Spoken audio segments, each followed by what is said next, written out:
आज आपण पाहणार आहोत मराठी सुविचार भाग 3। कधी कधी खूप काही बोलण्यापेक्षा गप्प राहिलेलं कधीही चांगलं। यशाजवळ पोचण्यासाठी कधीही शॉर्टकट नसतो। नेहमी लक्षात ठेवा, आपल्याला खाली खेचणारे लोक हे आपल्यापेक्षा खालच्या पायरीवर असतात। पराभवाची भीती बाळगू नका। एक मोठा विजय तुमचे सर्व पराभव पुसून टाकू शकतो। जसे चांगले दिवस राहत नाहीत तसे वाईट दिवसही राहणार नाहीत। प्रयत्न करीत राहा, कारण सुरुवात नेहमी कठीणच असते।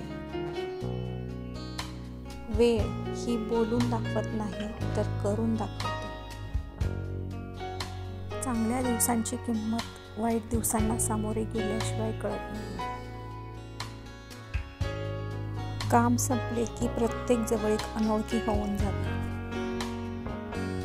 पुन्हा जिंकायची तयारी तिथूनच करायची जिथे हारण्याची जास्त भीती वाटते। नोकर तर आयुष्यात कधी पण होऊ शकता, तुम्ही फक्त मालक व्हायचे स्वप्न बघा।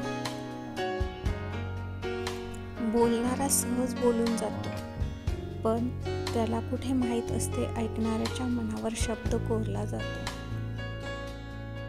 काही नाती अशी असतात की ज्यांना जोडता जोडता माणूस स्वतः मोडून जातो। डोकं शांत असेल तर निर्णय चुकत नाहीत, आणि भाषा गोड असेल तर माणसं तुटत नाहीत।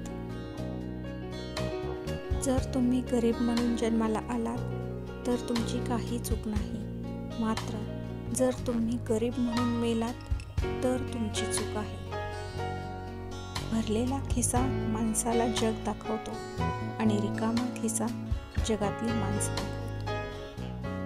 समजवण्यापेक्षा समजून घेण्यामध्ये खरी परीक्षा असते, कारण समजवण्यासाठी अनुभवाचा कस लागतो, तर समजून घेण्यासाठी मनाचा मोठेपणा असावा लागतो।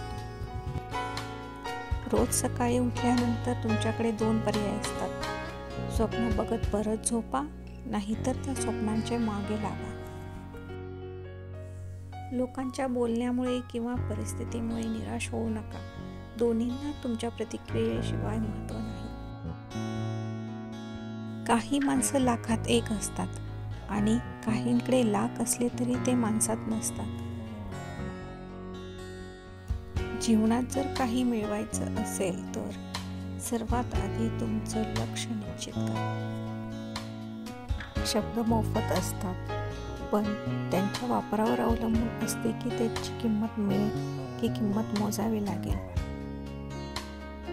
छोट्या छोट्या गोष्टी मनात ठेवल्याने मोठी मोठी नाती उद्ध्वस्त होतात।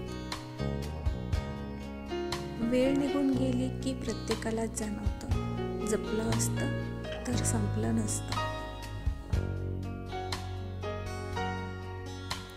शोध घ्याल तरच मार्ग सापडेल, मार्ग कधीच तुमचा शोध घेत येत नाही। लाईक, सबस्क्राईब आणि शेअर करा। थँक्यू।